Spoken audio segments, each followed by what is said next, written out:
Ito po nangyari sa ano pa po.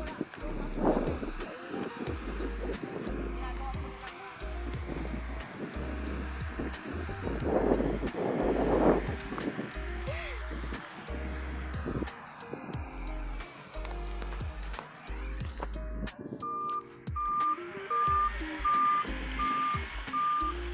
mema lang.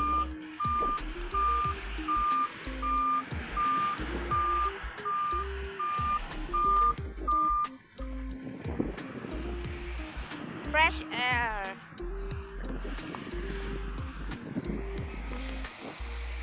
Fresh air in the air, in the air. Yo!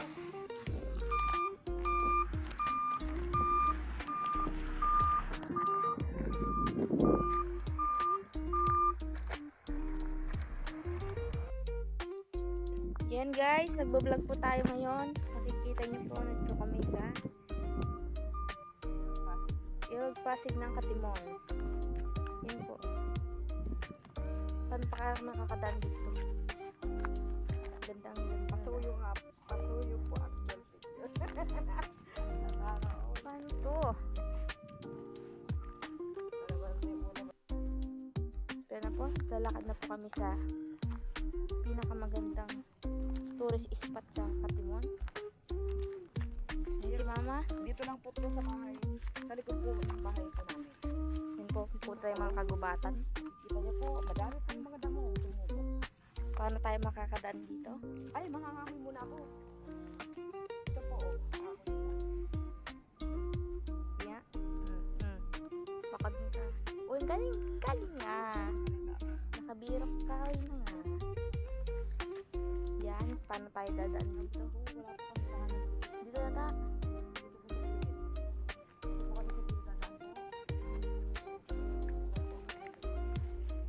Ito po ang isa sa pinakamahirap naming kwan.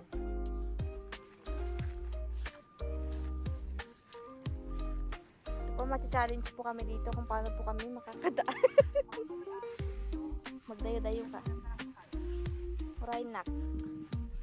Please wait for me because I'm video daan.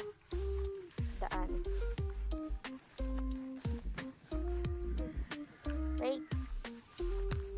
It's so masamo.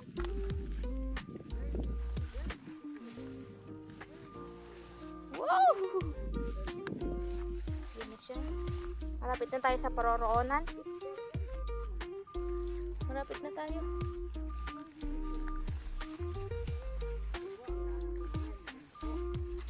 So beautiful in my eyes. Yeah! Finally! Makakarating tayo sa tuktok ng banog.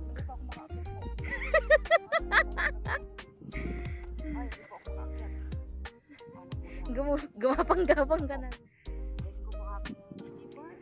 Para po makakit. Yan, nakaakyat na siya. Ako naman ang aakyat dahil hindi rin ako makaakyat. Grabe ang pinagdaan. Oops! Wait lang po. Yo.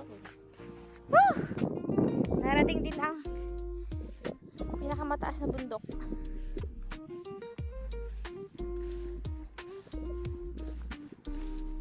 Nag-travel lang kami. Wait lang. Oray na. Mahuhulog ako dito. Yan po, tanong nyo. Span.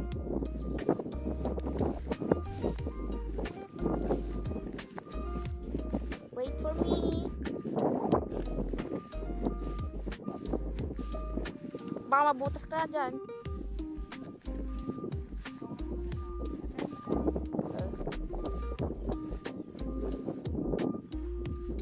Ag-anad tayo apo. Baka mabutas.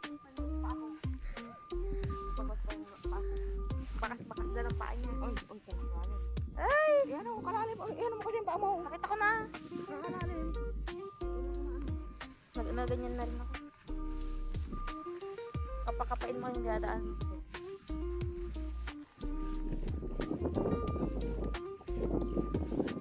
Yun. Katimon, makakarating na tayo finally. For how many years of traveling? Yan. Ay.